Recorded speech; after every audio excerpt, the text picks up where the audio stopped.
Sahabat jiwa yang dirahmati Allah Subhanahu wa taala, saya ingin memberikan kesempatan kepada sahabat-sahabat yang hadir di sini untuk bertanya. Boleh? Silakan ajukan. Siap.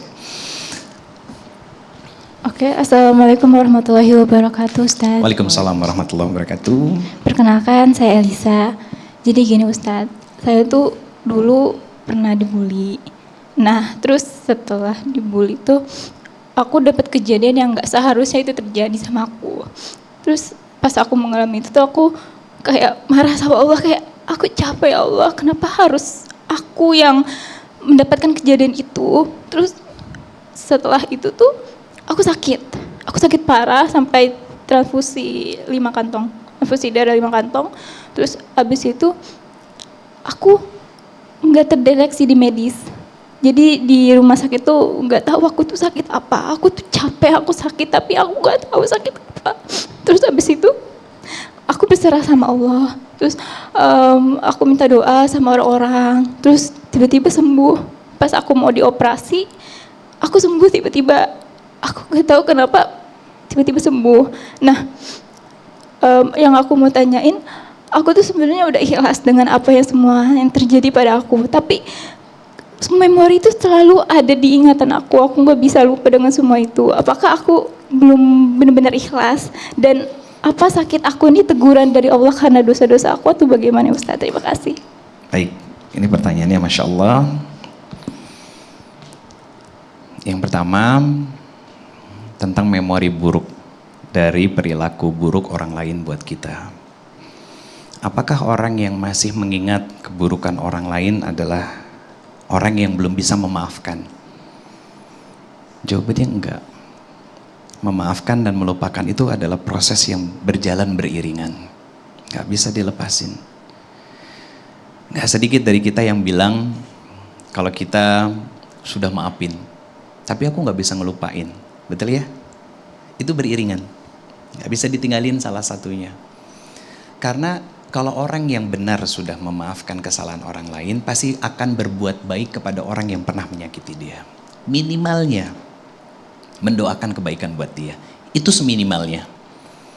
Atau lebih minimal lagi, nggak nyakitin dia lewat media apapun. Lisan, ketikan di media sosial misalkan, atau hal apapun.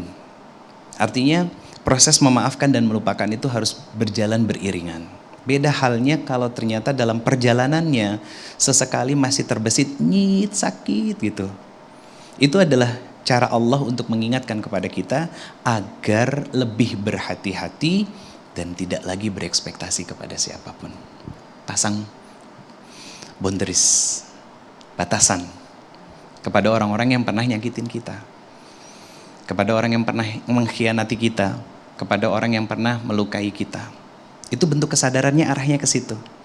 Dan pelajaran berikutnya adalah biar kita belajar untuk tidak mudah menyakiti orang, karena ketika kita disakiti, bekasnya itu luar biasa.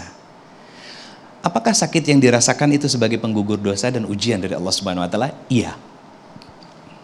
Apapun sakit, bahkan Nabi SAW mengatakan bahwa kaki kita tertusuk duri atau jari kita tertusuk duri, rasa sakitnya itu ketika kita tidak mengumpat, ketika kita tidak mencela, maka itu adalah cara Allah menyayangi kita dan menggugurkan dosa-dosa yang ada di dalam diri kita.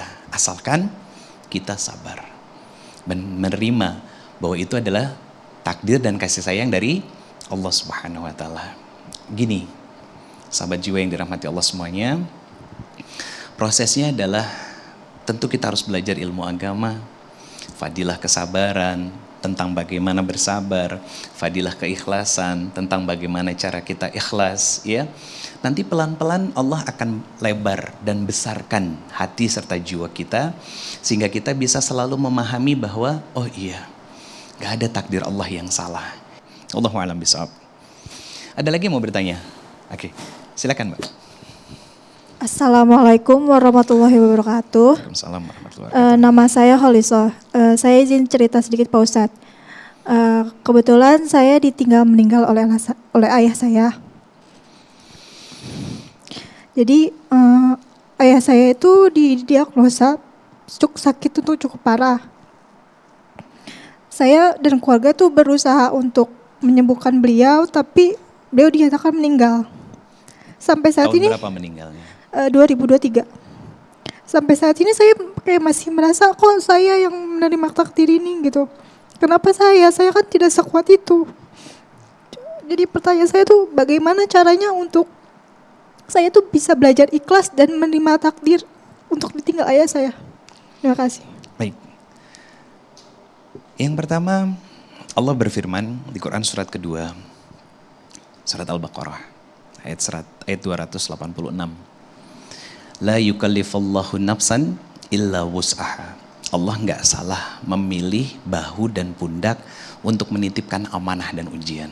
Itu yang pertama. Berarti Allah sepercaya itu sama kita. Allah yang nyiptain kita loh. Allah yang menghidupkan kita. Masa kita nggak percaya sama Allah yang sudah menciptakan dan memberikan kehidupan bagi kita. Yang kedua, yuridullahu bikumul yusra wala yuridu bikumul usra. Apa yang Allah inginkan? Allah pengen hidup kita mudah. Gimana caranya? Stop overthinkingnya kita. Stop insecure-nya kita. Kenapa? Kita tuh mulia di sisi Allah. Dan Allah menitipkan banyak kebaikan buat kita. Overthinking, insecure, itu yuwaswisu fi sudurin nas. Bisikan setan. Karena tahapannya gini, sedih berkelebihan, sedih yang berlebihan, kecewa yang berlebihan, marah yang berlebihan, itu bisikan setan untuk melemahkan iman kita. Biasanya, kalau udah begitu, tidurnya nggak nyenyak, makannya nggak enak, ibadahnya nggak khusyuk. Betul kan? Berarti setan menang atas diri kita karena membuat kita malas ibadah. Stop. Kita lawan. Dengan apa? Satu, perbanyak istighfar. Ala bizikrillahi tatma'innul qulub. Berzikir sama Allah itu ngejaga hati kita untuk tetap tenang, dekat dengan Allah Subhanahu wa taala, dan dijaga sama Allah Subhanahu wa taala lewat penjagaan kesadaran karena kita sadar kita butuh Allah Subhanahu wa taala. Istighfar bukan hanya sekedar diucapkan lewat lisan kita, tapi diyakini oleh hati kita sehingga pengaruh setan itu keluar dari tubuh kita perlahan. Tapi bukan berarti tugas setan selesai. Apa yang dilakukan sama setan? Menghubungi atasannya untuk mengirimkan bala bantuan yang lebih hebat daripada pasukan sebelumnya. Kenapa? Karena kita sudah dekat dengan Allah, maka level kita naik. Lulus ujian, ya kan? Nah yang kedua, setelah istighfar, apa yang harus kita jaga? Apa yang harus kita upayakan? Perbanyak amal soleh. Salatnya khusyuk. Seperti kisah dari Allah yarham almarhum Mas Giri. Senang puasa, salatnya dijaga. Itu kan bentuk penjagaan Allah kepada kita agar kita punya alarm kalau muncul ujian dan masalah. Salah satu bentuk alarmnya apa? Berpikir yang lapang, hati yang luas. Contoh, ya sudah, belum rezekinya, ya sudah, ini maunya Allah, ya sudah, ada Allah kok, gak akan ketuker dan lain sebagainya. Itu sebuah alarm dari Allah Subhanahu wa taala buat kita. Kenapa bisa seperti itu? Karena hatinya lapang. Orang yang hatinya lapang itu dekat sama Allah. Qul in kuntum tuhibbunallah fattabi'uni yuhibbukumullah wa yaghfir lakum dzunubakum. Kalau kita ngaku cinta kepada Allah dan Rasulnya Muhammad SAW, maka ikuti jalan hidupnya Rasulullah SAW. Rasulullah senang ibadah, senang berbuat baik, senang beramal soleh, dan lain sebagainya. Apa yang kita dapat? Yuhibbukumullah wa yaghfir lakum dzunubakum. Allah cinta sama kita. Iblis sampai berkata kepada Allah Subhanahu wa taala bahwa mereka tidak akan pernah bisa menggoda, mengganggu hamba Allah yang mukhlisina lahuddin, yang ikhlas. Siapa orang yang ikhlas itu? Yang hatinya lapang, gak sempit, gak overthinking, gak insecurean, gak minderan, enggak. Kenapa? Karena saya diciptakan oleh Allah dengan semua kemuliaan dan saya sebagai hamba Allah harus mengejar derajat cintanya Allah agar saya dijaga dalam semua aktivitas yang saya lakukan. Maka yuk istighfari, taubati, perbaiki diri, fokus memperbaiki diri, beramal soleh, yang insya Allah segala hal baik kita akan ngalir pahalanya buat orang tua kita, baik yang sudah wafat ataupun yang masih hidup.